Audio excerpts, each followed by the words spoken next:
Persidangan kasus teror penyiraman air keras kepada aktivis Kontras Andri Yunus seolah menemui jalan buntu. Keadilan bagi sang aktivis tak kunjung tegak, kebenaran belum juga terungkap.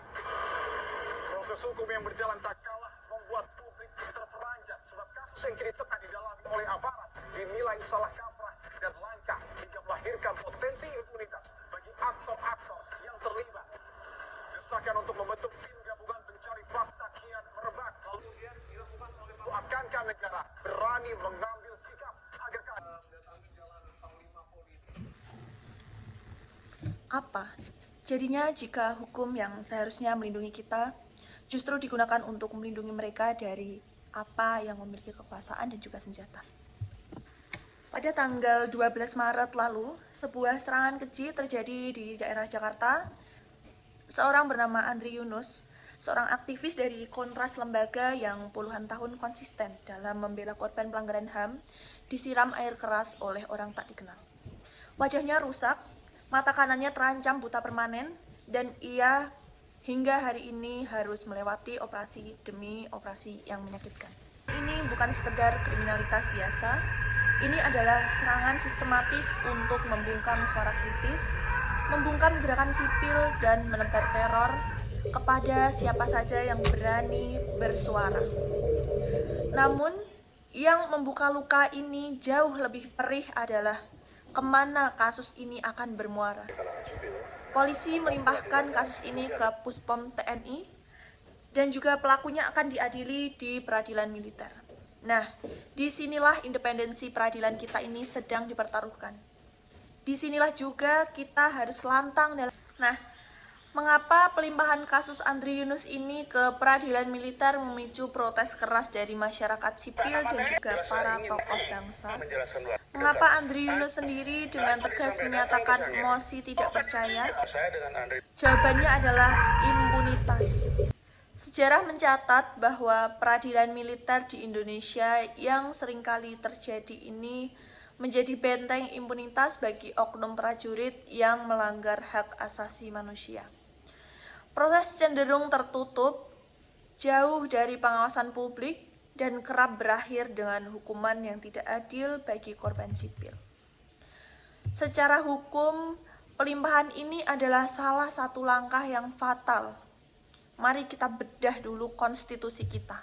Yang pertama, itu ada di pasal 27 ayat 1 Undang-Undang tahun 1945 dengan tegas menyatakan bahwa setiap warga negara bersamaan kedudukannya di dalam hukum.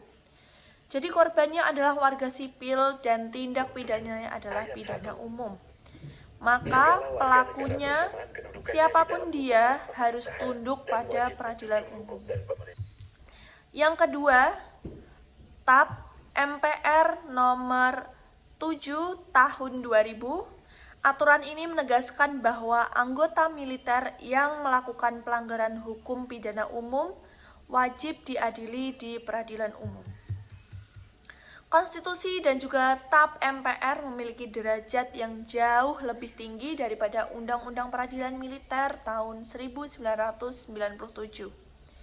yang merupakan produk hukum masa lalu. Dengan melempar kasus ini ke pengadilan militer, kepolisian terkesan lepas tangan dan mengangkangi peristiwa kesetaraan di hadapan umum atau equality before the law. Kita bedah analisis motif dari sekadar balas dendam atau operasi senyap. Hingga saat ini, 4 pelaku dari kalangan militer kabarnya telah ditahan. Namun, apakah motif di balik serangan biadab ini? Ada narasi yang mencoba menyederhanakan kasus ini sebagai motif personal atau balas dendam. Mantan Kepala BAIS, Laksda Purnawiraman Sulaiman Ponto berargumen bahwa jika ini adalah operasi intelijen resmi yang terstruktur, targetnya tidak akan dibiarkan pulang ke rumah. Ia menduga ini adalah inisiatif prajurit bawah yang dendam karena Andri pernah menerobos barikade persidangan sebelumnya. Namun, benarkah sesederhana itu? Bahkan Menko Hukum dan HAM Yusril Iza Mahendra mengakui dari rekaman CCTV bahwa ini adalah tindakan yang terancam secara sistematis dan bukan spontanitas. Pertanyaannya, apakah benar 4 prajurit ini bergerak sendiri?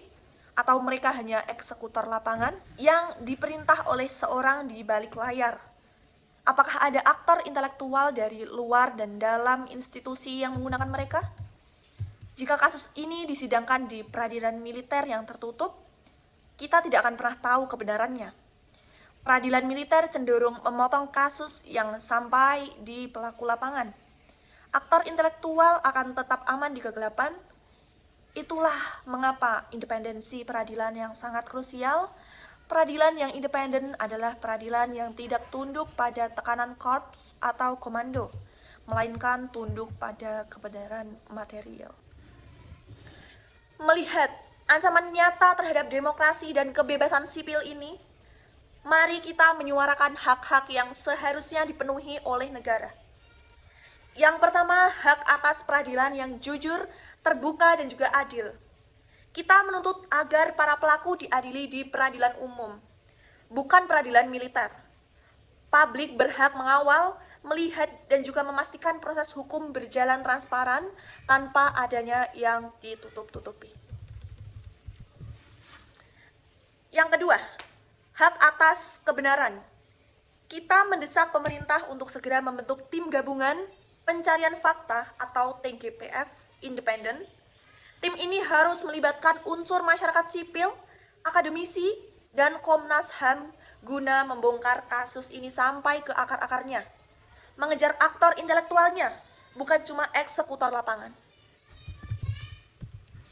Yang ketiga, hak atas rasa aman dan perlindungan bagi pembela hak asasi manusia. Aktivis bukanlah musuh negara. Mereka adalah mitra, check and balance dalam berdemokrasi. Jika seorang membela hak atas manusia, bisa diserang dengan air keras di siang bolong tanpa keadilan yang jelas, maka besok-besok warga biasa pun tidak akan pernah aman saat mengkritik ketidakadilan. Kasus Andri Yunus adalah ujian terbesar bagi marwah demokrasi kita saat ini. Jika kita diam melihat ketidakadilan ini, kita sedang menormalisasi teror. Kita sedang membiarkan hukum tumpul ke atas ketika kita berhadapan dengan seragam dan juga kekuasaan. Mari kita rapatkan barisan, sebarkan video ini, suarakan tagar keadilan untuk Andri Yunus dan reformasi peradilan militer. Jangan biarkan kasus ini senyap, jangan biarkan impunitas menang, karena keadilan untuk Andri Yunus adalah keadilan untuk kebebasan kita semua. Terima kasih telah menyimak dan mari kita terus merawat akal sehat. Sampai jumpa pada pembahasan selanjutnya.